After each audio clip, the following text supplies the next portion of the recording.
ये देख सकते हैं हमारी ट्रे खाली है, खाली पड़ी। अब हम इसमें ये देखिए हम खाना लेके आए इनके लिए, परिंदों के लिए, और ये हम डालने लगे हैं।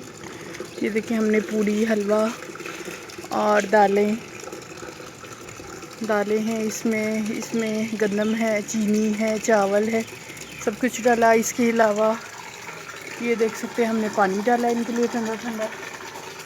और अब हम परिंदों का वेट कर रहे हैं कि आएँ तो खाना खाएं। ओके, अल्लाह हाफिज़।